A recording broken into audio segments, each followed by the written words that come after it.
و ما و شما چی بیان کرده است؟ یعنی ایمان را نور بیان کرده است. یعنی کفر ظلمات است. خدای بزرگ میگه که الله ولی الذین آمنوا یخرج من الظلمات الی النور والذین کفروا اولیاءهم الطاغوت یخرجون من النور الی الظلمات. خدای بزرگ میفرماید که کسانی که کافر شدند اولیای آنها، پیشوای آنها چیه؟ شیطان ای. و پیشوای مؤمنان کیان؟ الله ذوالجلال ای. و کان حق علینا نصر المؤمنین. خدا بر دوش خودش گرفته نصرت مؤمنان را خدای بزرگ یعنی چی است؟ راهبر مؤمن ها کیه؟ الله ذوالجلال ای. و راهبر کافرها کیه؟ شیطان ای. حتی اگر شما ببینید در جنگ بدرم شیطان میگه به همراه کافرها آمد و گفت سین کافران چرا که من میبینم شما نمیبینید. برای همه از همون میدان بدر یعنی فرار کرد. یعنی در اونجا ملائکه ها که نازلش میشه شده بودن دیگه اینجا که دید شیطان دیگه از اون میدان فرار کرد. یعنی انسان الله ولی کیه؟ ولی مؤمن ای. یار و یاوری المؤمن کی است؟ الله ذوالجلال ای. یاوری کافرها کیه؟ یعنی چیه؟ یعنی شیطانی لعین. یاوری کیه؟ یاوری همون کسانی هستند که ایمان به خدا ندارند. برای همین نگاه میکنیم درباره ایمان ما و شما صحبت میکنیم.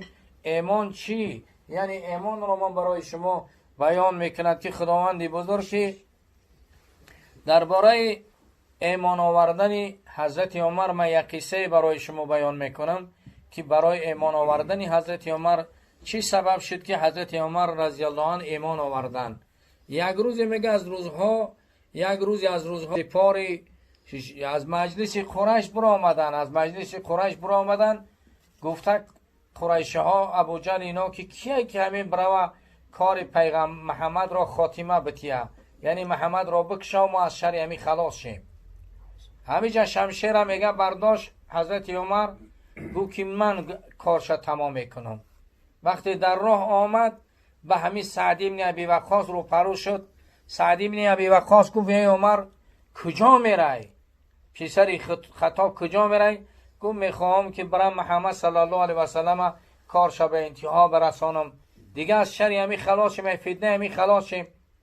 نگید سعد بن ابی وقاص گفت که میدانی که تو محمد صلی الله علیه و سلم کشتی، تو در امان نمیمانی.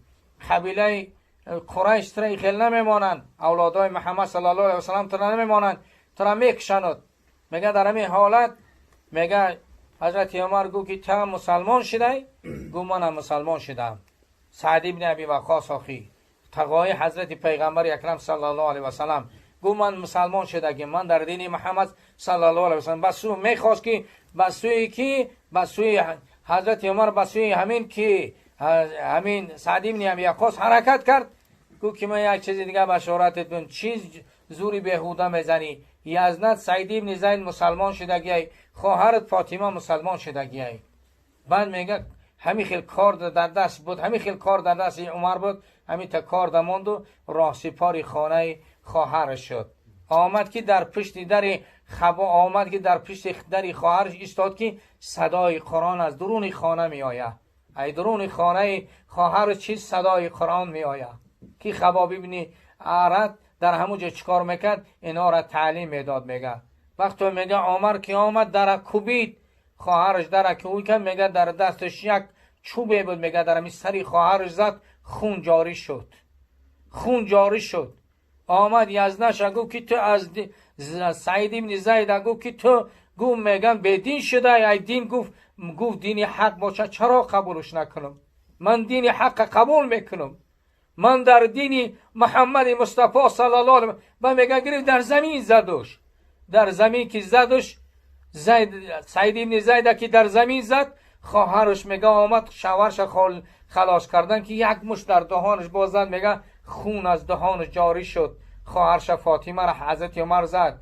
بعد خواهر عمر بداخی به فریاد زد، گو من در دین محمدم، اشهد ان لا اله الا الله و اشهد ان محمد رسول الله. گو من در دین محمدم، من پارم کنی، من در دین محمدم، از دین محمد نمیبرم. گفت وقتا دید سری خواهرش پر از خونه، دهان خواهرش پر خونه، شرمندوار ایستادگری که عمر گفت من گو پیش پیغمبر صلی الله علیه و سلم گفت، یعنی همون قرآنی که همون صحیفه که در همونجا بود، میگه همون صحیفه را گریب خان، همین سوره طه را خون، طه و ما انزلنا علیک القرآن لتشقی الا تذکرة لمن یخشی تنزیلا ممن خلق الارض السماوات العلی الرحمن علی العرش استوى له ما فی السماوات و ما فی الارض و ما بینهما ما تحت الثری ان تجهر بقول فانه یعلم السر و اخفی الله لا اله الا هو الاسماء الحسنی را همینجا را خان. میگه تا همینجا را آمد، گو عجب کلام زیبایی بوده. گو قریش از زمین میگریختند، قریش از زمین میگریختند. گو همین است همون کتاب شما میخوانید؟ گو بله. گفت همین کتاب ما میخوانیمش همینه. گو من پیش پیغمبری اکرم صلی الله علیه و سلم بری. و میگه بردنش همون در همون حالت خباب ابن ارد میگه پنهان شدگی به بجا بود، برآمد گفت ای عمر بشارتت می تو پیغمبر اکرم صلی الله علیه و سلم دین میگه روز پنجشنبه بیگاه پنجشنبه کوت حقی تو دعا کرد که اللهم اعز الاسلام بی عمر ابن خطاب یا ابو جهل ابن هشام، به همین دو نفر اسلام عزیز بگردون. گو دعای پیغمبر در حق تو ای عمر مستجاب شده. گو پیغمبر در حق من دعا کرد؟ گو بله پیغمبر در حق تو دعای خیر کرده. ای عمر گو من پیش پیغمبر برین. سحر روز جمعه وقتی میبیرن همون سحر میبرنش، وقتی وارد دار ارقم شوه درک حضرت عمر میزنه، درکی میزنه، در همون حالت از پشت در صحابه میپرسش کی تو کیستی؟ میگه من عمر ابن خطابم. صحابه ها هم نگران بدن، میترسیدن که حال چی میشه. عمرای گفتن عمرای. با امیر حمزه میگه 3 روز پیش از عمر مسلمان شدگی بود. امیر حمزه در درون دار ارقم بود. میگه گمانش عمر بیاید، اگر نیتی خیر داشته باشه خیر، نباشه با همون شمشیر خودش کارش تمام میکنم. شعرهای خدا درباره پیغمبر اکرم صلی الله علیه و سلم بدن. حمزه مسد الله و اسد الرسول بود، شعر خدا و شعر رسول بود. حمزه را گمانش وقتی درک شادن او عمر پیشینه نیست، ایمان در قلبش وارد شدگی آمد، خش در آغوش پیغمبر اکرم صلی الله علیه و سلم گذاشت. لا اله الا الله محمد رسول الله گو. اصحاب میگه تکبیر گفتن، همون خانه لرزید، همه اصحاب تکبیر گفتن برای عمر، به یاد عمر همه تکبیر گفتن. برای همین وقتا خدا میگه او من کان میتا فاحییناه و جعلنا له نورا یمشی به فی الناس کما مثلی فی ظلمات لیس بخارج منها.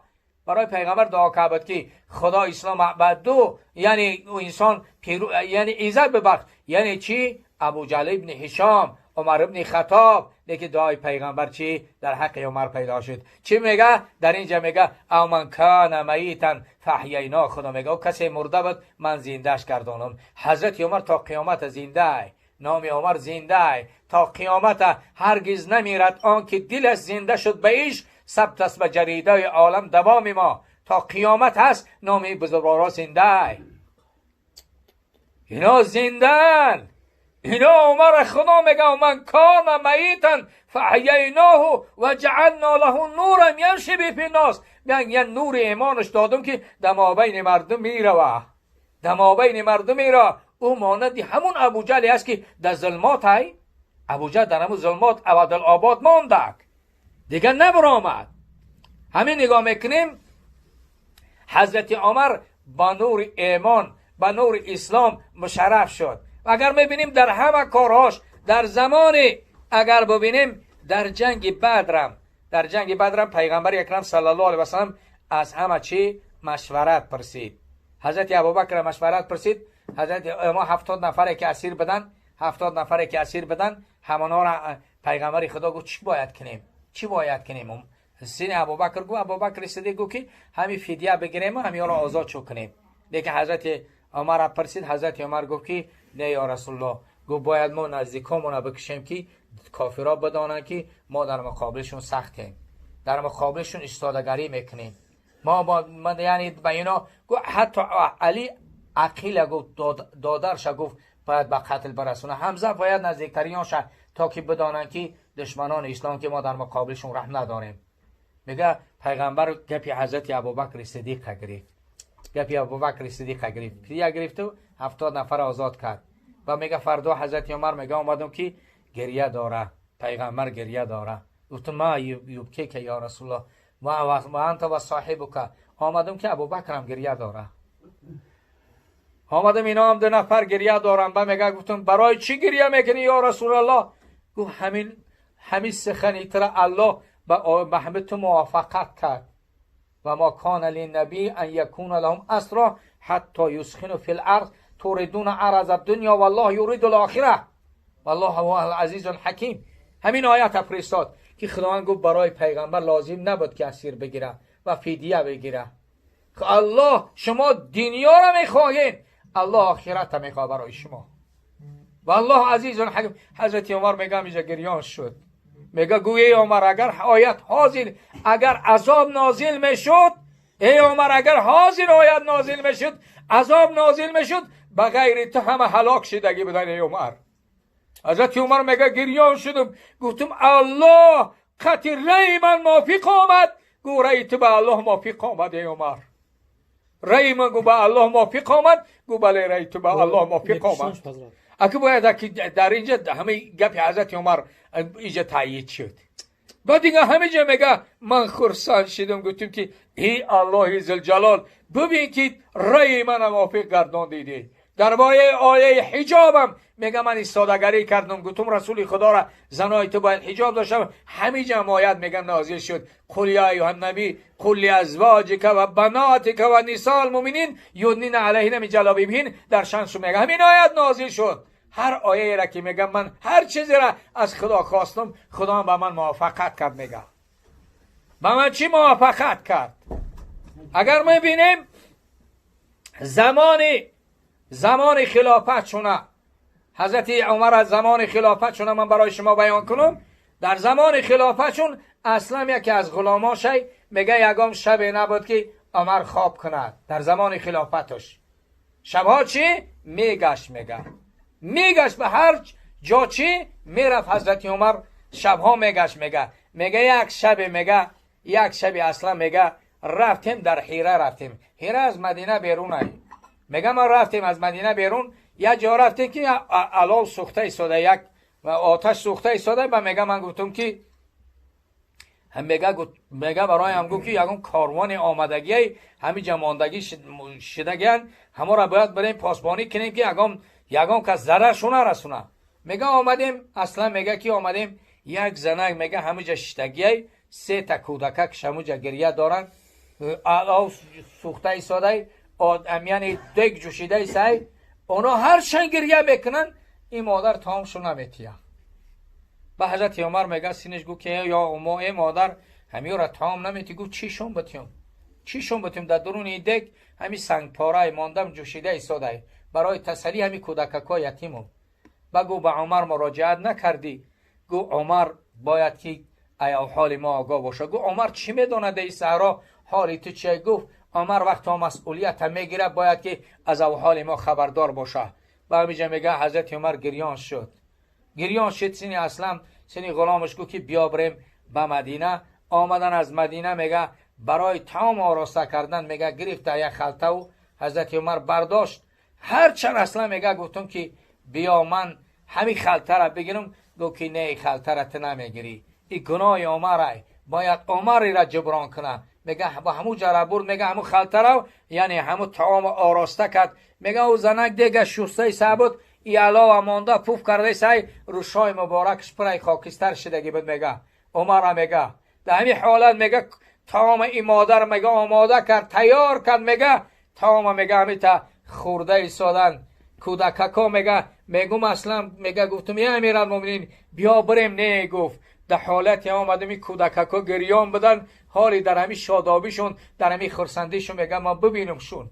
میگه همه جا میگه نگاه کرد کودککا میگه طعام خوردن، سیر شدن، هم خرسندی میکردن. حضرت عمر تماشاشون میکرد. با سینی همین زن گفت که فردا پیش عمر بیا. عمر یعنی پیش عمر که اومدی مرا همو جمعی آبی. نگو سینی همین زنه که من عمرم